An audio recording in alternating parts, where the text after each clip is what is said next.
ఎందుకు ఇంకా లోకేష్ సంబంధించి పార్టీ ఒక లైన్ ఇచ్చింది, మీరు ఇంకా ఆపేయండి, దీని గురించి మాట్లాడొద్దని చెప్పినా కూడా ఎందుకు టీడీపీ వాళ్ళు పదే పదే మాట్లాడుతూ వస్తున్నారు? నిన్న డైరెక్ట్గా దావోస్లో జరిగినటువంటి ఇన్సిడెంట్లో మంత్రి గారు చేసినటువంటి వ్యాఖ్యలు కూడా మళ్ళీ సంచలనం సృష్టించాయి. ఆయన చేసినటువంటి కామెంట్స్ ఇంకా ఎక్స్ట్రీమ్ అయిపోయి ఆయనే సీఎం, ఎవరికి నచ్చినా నచ్చకపోయినా అంటూ కూడా మాట్లాడుతూ వస్తున్నారు. ఇప్పటికిప్పుడు జరగకపోయినా కూడా ఇలాంటి ఒక ప్రతిపాదన తీసుకురావడం వల్ల జనాల్లో మైండ్లో చొచ్చిచ్చి నెక్స్ట్ మా సీఎం లేదంటే పార్టీకి సంబంధించి కాబోయే వ్యక్తి లోకేష్ అనేటువంటి ఇండికేషన్స్ ఇవ్వడానికి ఇది ఒక సిగ్నల్ సార్. నెంబర్ 1, లోకేష్ గారిని 29 ఎన్నికల నాటికి ఫోర్ ఫ్రంట్ లో పెట్టాలి, పెట్టక తప్పదు, పెడతారు. ఇది 3 క్లియర్. పెట్టక తప్పదు కూడా, ఎందుకంటే రాజకీయంగా అది కరెక్ట్. వచ్చే ఎన్నికల్లో పవన్ కళ్యాణ్, జగన్మోహన్ రెడ్డి లాంటి పర్సనాలిటీస్ ముందు ఒక యంగ్ పర్సనల్ గా ఆయన ఉండాలని కోరుకుంటారు. ఆ రోజుకి ఆ రోజు చేస్తే కుదరదు. సో ఖచ్చితంగా 29 నాటికి ఒక ప్రయత్నం అయితే జరుగుతుంది. 29, 28, 27, 24 మనకు తెలియదు, 26 తెలియదు, కానీ చేస్తారు, జరుగుతుంది. ఇది నిజమైనప్పుడు దానికి కావాల్సిన ప్రాతిపదికన చేసుకోవడం ఆ పార్టీకి ఉన్న లక్ష్యం. ఒకటి పక్క జనసేన మిత్రపక్షాలని లైన్ లోకి తీసుకోవాలి, ప్రజల్లో కూడా అవబోతారేమో ఒక వాతావరణం క్రియేట్ చేయాలి. రాజకీయంగా అవసరం ఉంది, అది వాళ్ళ హక్కు. అది నెంబర్ 1. నెంబర్ 2, ప్రాతిపదిక ఏర్పాటు చేసుకోవాలి.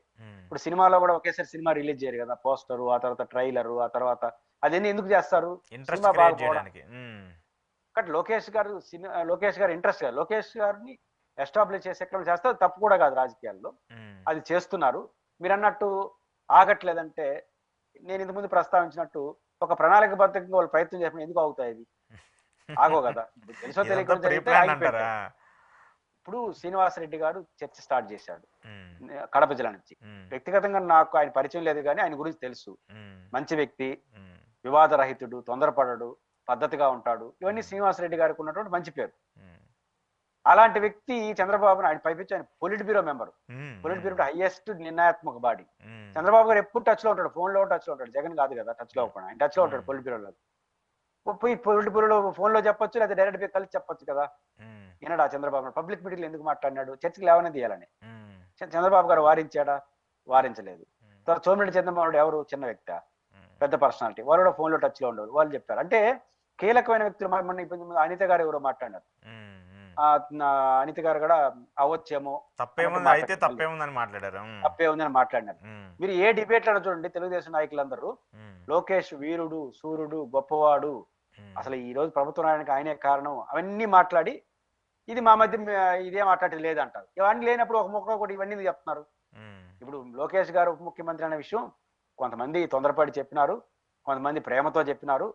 అది మా మధ్య ఇప్పుడు లేదు అని టీవీ డిబేట్ లో వాళ్ళు ఉపన్యాసాలు అది ఒక్క ముక్కలో చెప్పవచ్చు. కానీ 100 ముక్కలు ఇవన్నీ చెప్తున్నారు. లోకేష్ గారు ఎట్లా పార్టీని గెలిపించినాడు, ఎట్లా ఇంపార్టెంట్ వ్యక్తి, ఆయన చాలా గొప్పవాడు, ఇవన్నీ చెప్పేసి చెప్పడం. రెండోది చేసిన వాళ్ళు తప్పు అని అనట్లా, ఉత్సాహం కొద్ది చెప్తున్నారు, వాళ్ళని మేము తప్పు కూడా పట్టమంటారు. ఇది ఖండనలు చేసేవాళ్ళు కూడా. ఇవన్నీ ఒక ఎత్తు. రెండోది నిన్న ఎప్పుడో మీరే ప్రస్తావించారు, ఆదేశాలు వచ్చినాయి అమరావతి నుంచి అన్నారు. ఆ 24 గంటల తిరగక ముందుగానే ఏకంగా అమెరికాలో చంద్రబాబు ముందే మంత్రి అన్నాడు కదా. ఈ ఆదేశాలు నిజంగా ఆదేశాలు ఏంటి అని అనుంటాడా? మిగతా వాళ్ళ సంగతి పక్కన పెడతాం. ఇది ఆదేశాలు వచ్చినాయి కదా, ఆదేశాలు వచ్చిన తర్వాత కూడా ఎందుకు మాట్లాడినాడు? ఇప్పుడు దాంట్లో లాజిక్ ఉంది. భవిష్యత్ ముఖ్యమంత్రి రేపు గట్టిగా మీలాంటి జర్నలిస్ట్ అడిగితే ఉంటారు, భవిష్యత్ అంటే 29 కూడా కావచ్చు కదా అంటాడు. 29 గెలిచిన తర్వాత కూడా వివాదం అయితే 29 గెలిచిన తర్వాత ముఖ్యమంత్రి అండి, భవిష్యత్ అంటే అదే కదా అంటారు. వివాదం కాకపోతే నేను ముందే చెప్పాను కదా, ఇప్పుడే చేయండి అంటారు. కాబట్టి ఖచ్చితంగా ఒక మానసికమైనటువంటి పరిస్థితి ప్రయత్నిస్తారు. వీళ్ళని త్వరగా చేస్తారు. త్వరగా చేయడానికి కూడా వ్యూహం ఏంటంటే పవన్ కళ్యాణ్ గారు చట్టంలో పెట్టుకోవాలి కదా. పవన్ కళ్యాణ్ ఇప్పుడు చాలా మంది ఏమంటారు, 3 ఏళ్ళ తర్వాత చేయొచ్చు కదా అంటారు. 3 ఏళ్ళ తర్వాత చేసిన తర్వాత ఎన్ని సంవత్సరాల తర్వాత ఎలక్షన్స్ వచ్చేస్తాయి. అప్పుడు పవన్ కళ్యాణ్ గారు వెళ్ళిపోవాలనుకుంటే ఇదే కారణం చూసి వెళ్ళిపోతారు. చంద్రబాబు గారిని ముఖ్యమంత్రి చేయాలంటే కొడుకుని చేసినారు, నేను వచ్చేస్తాను బయట. 3 ఏళ్ళు అయిపోయింది కాబట్టి ఇంకో 1 ఇయర్ ఎలక్షన్ చేయడం ఆయన నడిపేస్తారు. కానీ ఇప్పుడు వెళ్ళిపోవాలనుకుంటే వెళ్ళిపోలేదు, ఎందుకంటే 4 ఏళ్ళు ప్రపంచ గెలిచిన ఎమ్మెల్యేలు ఎవరెవరితో ఉంటారో తెలియదు, ఒక సంక్లిష్టత. పోకుండా పోయినారనుకోండి, ఈరోజు ఉప ముఖ్యమంత్రికి ఒప్పుకోవాలి, రేపు ముఖ్యమంత్రి కూడా ఒప్పుకుంటారు. అది ఖచ్చితంగా వ్యూహాత్మకంగా తెలివిగానే వెళ్తున్నారు. ఖచ్చితంగా ఈ ఎత్తుగడలతో సంబంధం లేకుండా ఏదో తొందరగా నిర్ణయం తీసుకుంటే ఇబ్బంది ఉండదు. బట్ లోకేష్ గారి విషయంలో వాళ్ళు రాజీ పడతారని నేనైతే అంటాను.